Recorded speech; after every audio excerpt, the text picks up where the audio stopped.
Halo guys, welcome back di channel It's Rido. Terima kasih untuk teman-teman yang sudah mengklik video ini. Jangan lupa untuk selalu support saya dengan menekan tombol subscribe, like, dan komen sebanyak-banyaknya. Dan juga untuk teman-teman yang sudah subscribe, jangan lupa untuk nyalakan lonceng notifikasinya agar teman-teman orang pertama yang tahu tentang informasi yang saya bagikan. Dan sebelum kita mulai video ini, jangan lupa bantu follow Instagram saya @ridatulhidayat. Untuk teman-teman yang mau rekomendasiin tentang konten apa yang kita bikin selanjutnya, boleh di DM Instagram saya atau di komen sebanyak-banyaknya di kolom komentar. Dan di video kali ini kita akan menceritakan dongeng yang katanya sempat menjadi dongeng paling menyeramkan di dunia. Penasaran? Simak video ini sampai habis. Oke.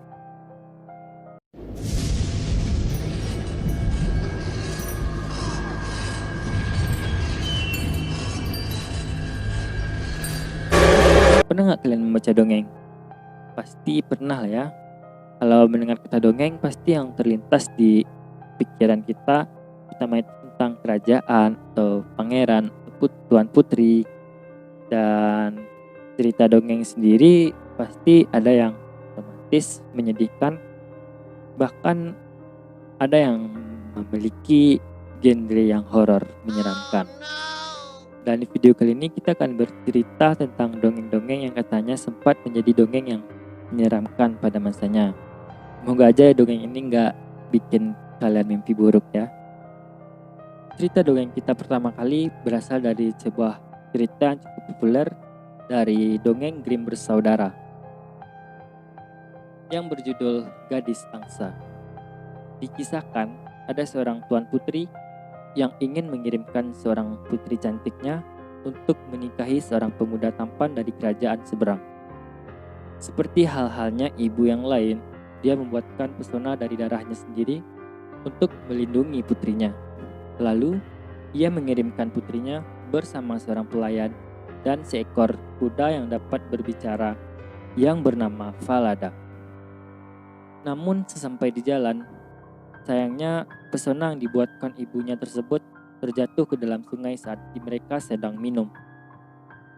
Dan melihat seorang putri tidak memiliki pelindung, muncullah niat jahat dari seorang pelayan yang licik tersebut. Dia memaksa untuk bertukar pakaian dan seekor Falada diambil darinya.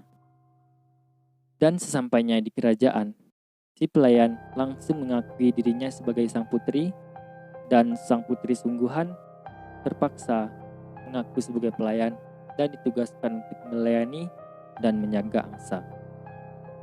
Kemudian, si pelayan licik membunuh Falada dikarenakan takut rahasianya terbongkar.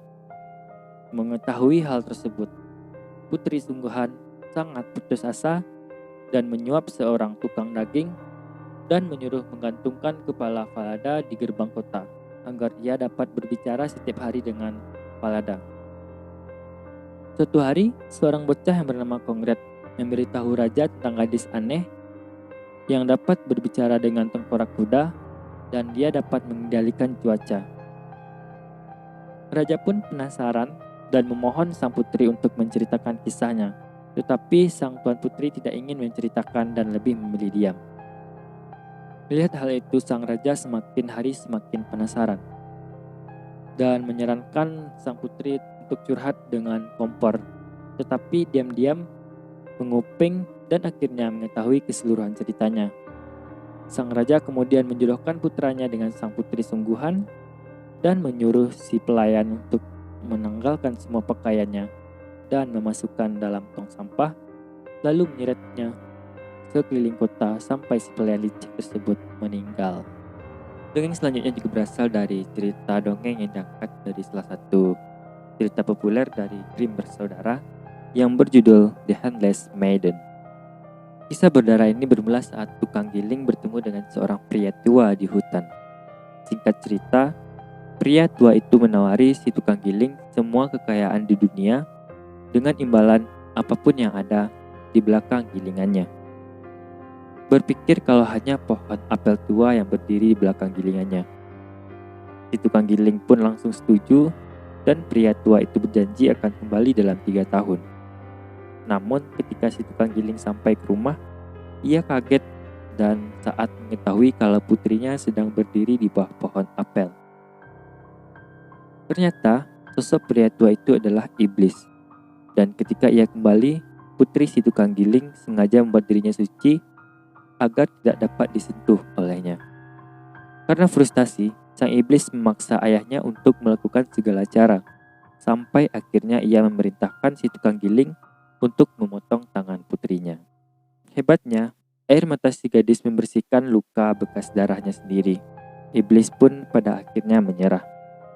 Cerita berlanjut saat gadis itu meninggalkan ruang rumahnya dan pergi ke sebuah kerajaan yang dipenuhi dengan buah pir, namun terhalang oleh parit yang dalam. Setelah berdoa, seorang malaikat pun muncul dan membantu gadis itu. Keesokan harinya, tukang kebun kerajaan melaporkan melihat roh tanpa tangan telah melintasi parit dan mencuri buah pir. Karena penasaran, raja bersembunyi di taman supaya dapat melihat sosok itu. Raja pun kepincut saat melihatnya dan langsung menikahi gadis tersebut. Lalu membuktikan dan membuatkan sepasang tangan perak untuknya. Iblis yang masih geram karena tidak mendapat gadis itu mulai merencanakan hal yang busuk. Ia pun memasukkan surat dari raja yang sedang pergi berperang, memerintahkan ibunya untuk membunuh istri dan anak mereka. Karena tidak mampu membunuh menantu dan cucunya sendiri, ibu raja memerintahkan mereka untuk melarikan diri. Ia kemudian membunuh rusa lalu memberikan lidah dan mata rusa kepada putranya sebagai bukti telah membunuh mereka. Raja pun patah hati dan berjanji untuk tidak makan dan minum sampai ia menemukan istri dan anaknya. Dan walau butuh waktu selama 7 tahun, akhirnya sang raja menemukan istri di sebuah pondok kecil dekat istana. Meskipun pada awalnya tidak mengenali, karena tangan aslinya istrinya tersebut tumbuh kembali sejak pergi dari istana. Cerita dongeng selanjutnya berjudul Fitzilbert. Cerita yang berjudul Fitzilbert menceritakan seorang pengemis tua yang suka menculik gadis-gadis muda. Ketika sedang mengunjungi rumah yang dihuni 3 saudara perempuan, ia membujuk yang tertua untuk mengizinkan masuk ke rumahnya. Pengemis pun membawa pergi ke rumah emasnya, di mana dia berjanji untuk memberikan semua yang diinginkannya jika dia tinggal dan menjadi istrinya. Kemudian pengemis itu pergi dan memberikan sebutir telur, menyuruh gadis itu untuk menjaga dan melarangnya memasuki ruangan tertentu. Setelah dia pergi, gadis itu penasaran dan mulai masuk ke ruangan terlarang. Setelah dia pergi, si gadis itu mulai penasaran dan mencoba memasuki ruangan terlarang yang dilarang oleh si pengemis tua tersebut.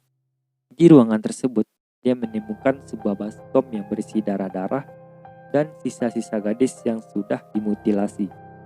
Karena takut, gadis tersebut menjatuhkan telur, membuatnya berlumuran darah sampai ia tidak dapat membersihkannya. Namun naasnya ketika si pengemis kembali, dia melihat telur yang berdarah. Dia langsung menyeret gadis itu ke ruangan terlarang dan memutilasinya. Kemudian dia kembali ke rumah dan menculik saudari berikutnya, dan mengalami nasib yang sama dengan saudarinya yang sudah dimutilasi. Akhirnya ia kembali menculik yang paling muda. Namun yang terakhir ini mempunyai akal yang cerdas. Dia sangat hati-hati. Si bungsu menyembunyikan telur sebelum memasuki ruangan. Di sana dia menemukan mayat kedua saudarinya yang telah terpotong-potong. Dengan cepat menyatukan kembali potongan-potongan tersebut, lalu membangkitkannya kembali. Dan ketika pengemis itu kembali, melihat bahwa tidak ada darah di telur itu, ia mengumumkan kalau si bungsu telah lulus ujian dan akan menjadi penggantinya. Sebagai hadiah pernikahan, gadis itu meminta untuk membeli keranjang emas untuk ayahnya. Tetapi diam-diam menyembunyikan kedua saudarinya dalam keranjang tersebut. Si bungsu tersebut kemudian menaruh tengkorak di jendela lalu menutupi dirinya dengan madu dan bulu. untuk bersembunyi di pohon-pohon dan menyamar sebagai burung. Ketika pengemis dan teman-temannya datang untuk pesta pernikahan, ketiga saudari itu datang langsung mengunci rumah tersebut. Lalu mereka membakar hidup-hidup semua yang ada di dalamnya. Cerita selanjutnya juga berasal dari salah satu cerita populer dari Grimm bersaudara yang berjudul Tulang yang Bernyanyi. Diceritakan kalau ada seekor babi hutan yang meneror kerajaan yang miskin.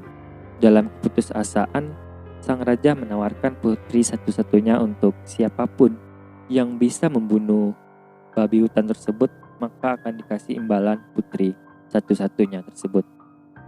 Dan akhirnya diadakan sayembara. Ada dua orang saudara yang ingin membantu. Yang satunya berniat ingin menyombongkan diri, dan yang satunya lagi berniat tulus ingin membantu. Ketika perjalanan di hutan, sang adik bertemu dengan kurcaci yang dapat merasakan tulusan di hatinya, lalu memberikannya tombak ajaib yang mampu membunuh si babi hutan. Benar saja, ketika sang adik menemukan babi hutan itu, ia langsung membunuhnya. Saat kembali ke kerajaan, sang adik melihat saudaranya sedang minum di sebuah kedai minuman dan melihat adiknya telah berhasil memenangkan tantangan.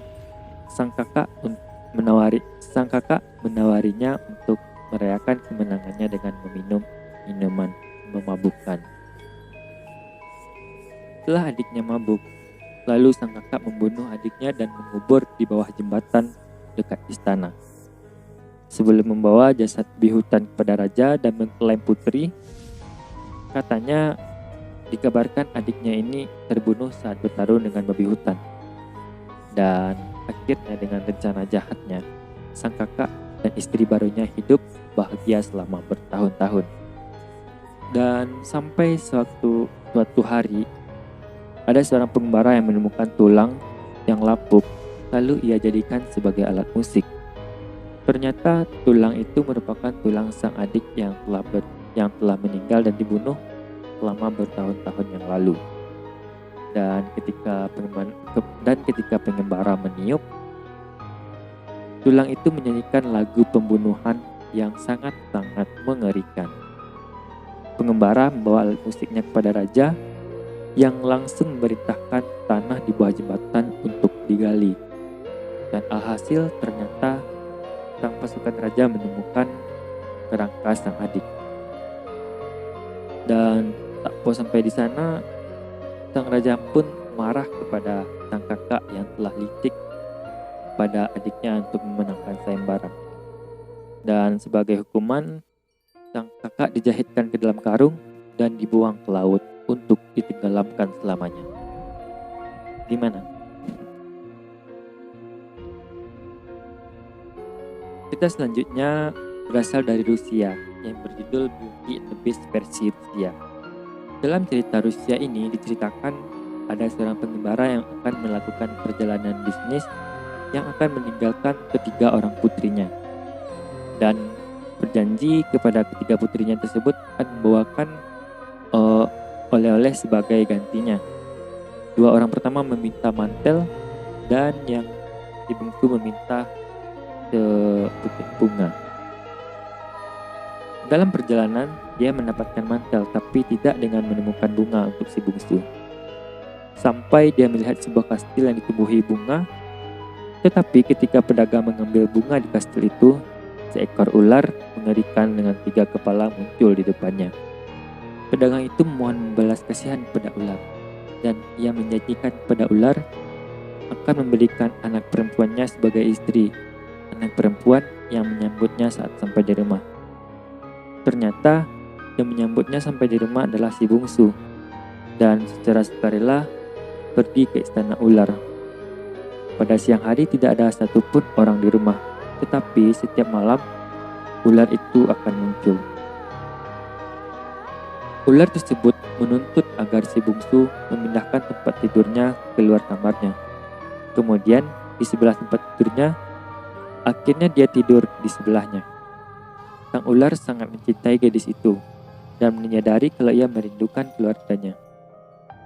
Akhirnya ular mengizinkan si bungsu untuk pergi mengunjungi mereka dengan syarat akan kembali pada malamnya. Namun setelah kembalinya ke rumah, kedua saudarinya tersebut merasa iri atas kebahagiaan yang diterima oleh si bungsu. Dan akhirnya memaksa untuk si bungsu untuk tinggal 1 malam lagi. Namun setelah kembali ke kastil, si bungsu tidak menemukan lagi ular.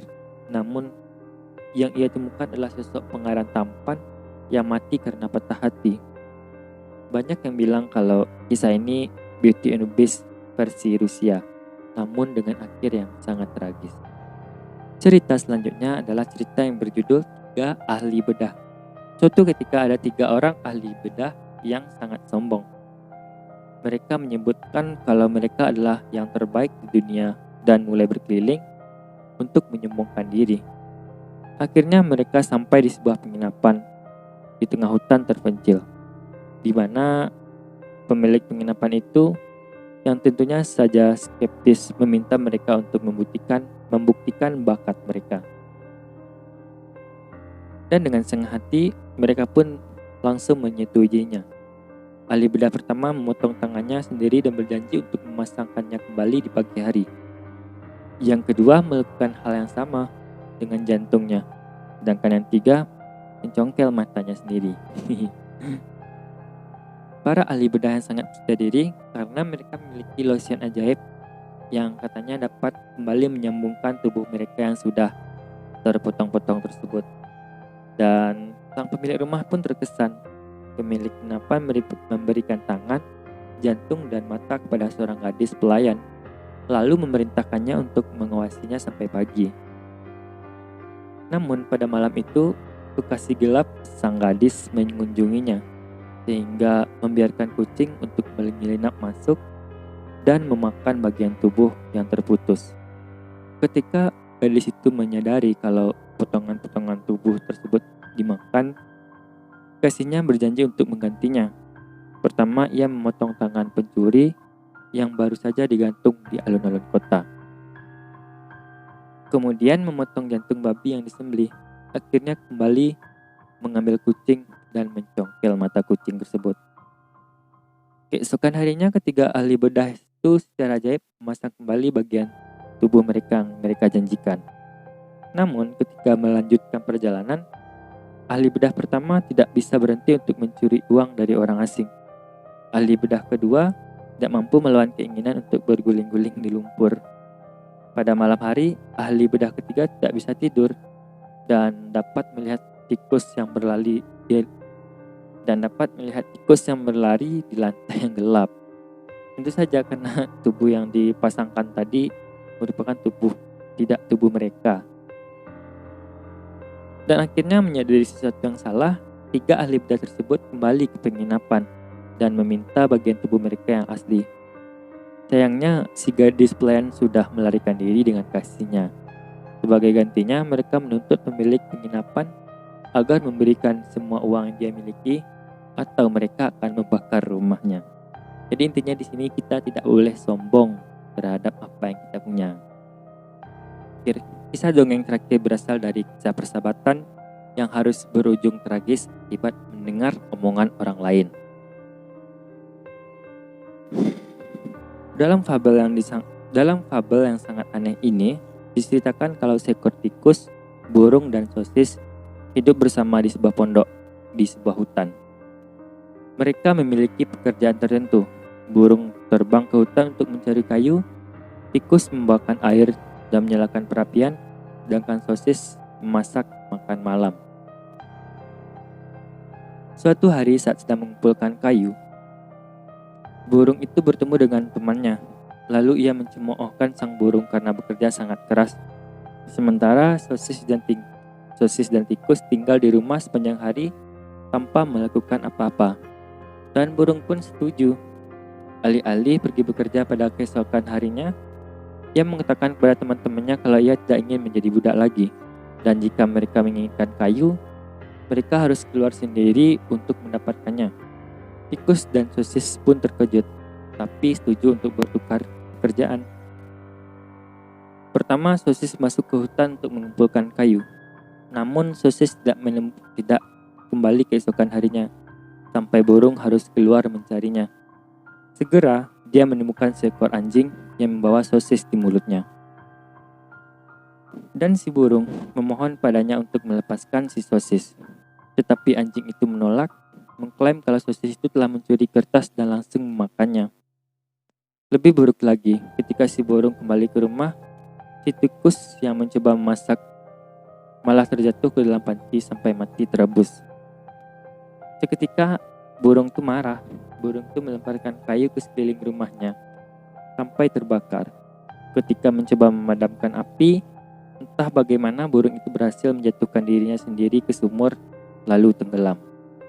Kira-kira apa yang dapat kita ambil dari dongeng-dongeng yang tadi? Dan menurut saya itu sebuah dongeng yang syarat dengan makna yang tersirat yang dapat kita jadikan pelajaran di kehidupan kita.